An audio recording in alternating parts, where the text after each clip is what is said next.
Alors, à l'origine, nous avions deux problématiques. Nous avions donc un couple de médecins qui partaient à la retraite et nous devions résoudre également le problème de l'accessibilité de la bibliothèque.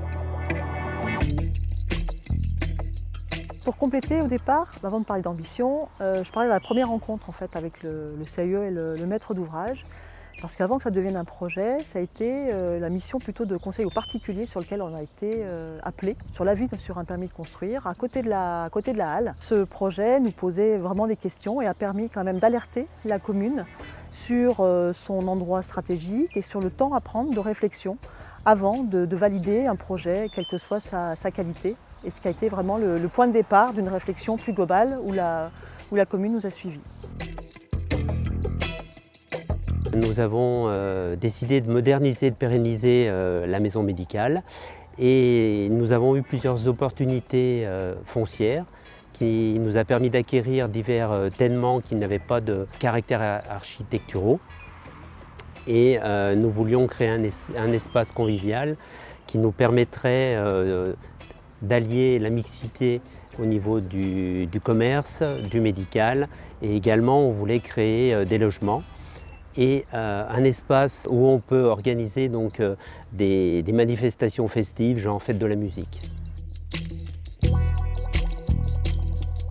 Notre mission consistait à faire le point sur les équipements publics et les espaces publics de la commune de Biol. On a utilisé d'abord fait un diagnostic, puis des scénarios. Et seulement à partir de là et à partir du choix des scénarios, on a pu aller sur en fait, de la maîtrise d'œuvre d'équipements publics et d'espaces publics. Pour nous, c'était évident de démolir pour reconstruire et créer du lien. Parce qu'on voulait de l'espace, on voulait aérer la place, on voulait créer des lieux où les gens pouvaient se croiser, se rencontrer. Déconstruire n'est pas une évidence et n'est en tout cas pas notre priorité.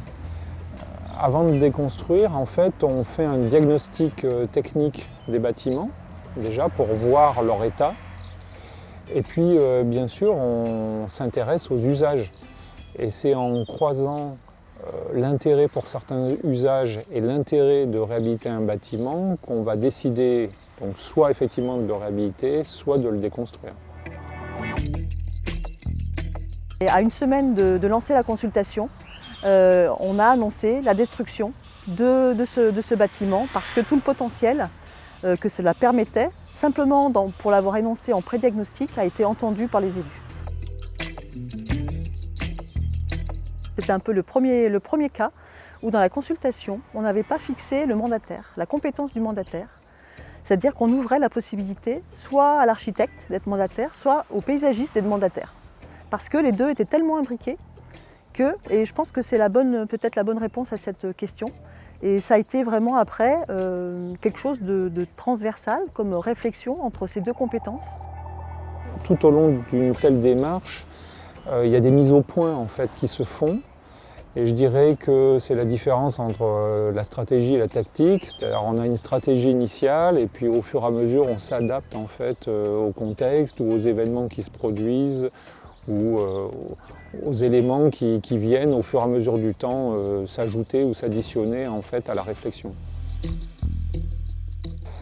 Donc on était effectivement dans une forme de compromis entre la place du piéton, redonner un caractère plus apaisé en fait, au centre-bourg, surtout au niveau de la halle, au niveau du petit parc qui accompagne l'ensemble jusqu'à la place de l'église. Alors il est vrai que le stationnement était un gros problème. Donc nous avons créé des parkings à proximité de la maison médicale et de l'église. Pour nous, il était évident que les usagers devaient se déplacer à pied. Tous les commerces sont à proximité, les services également. Et nous avons voulu créer donc, une place pour le marché. Nous avons voulu créer un jardin avec une fontaine, un banc, de manière à ce que les gens puissent trouver des moments de quiétude et loin justement du bruit et de la circulation. C'était construit, co-construit au fil du temps. Et je pense que maintenant les habitants se sont appropriés des lieux et c'est eux qui ont imposé leurs usages. Et c'est eux qui vivent dans l'espace. Même les insectes ont trouvé leur hôtel à proximité.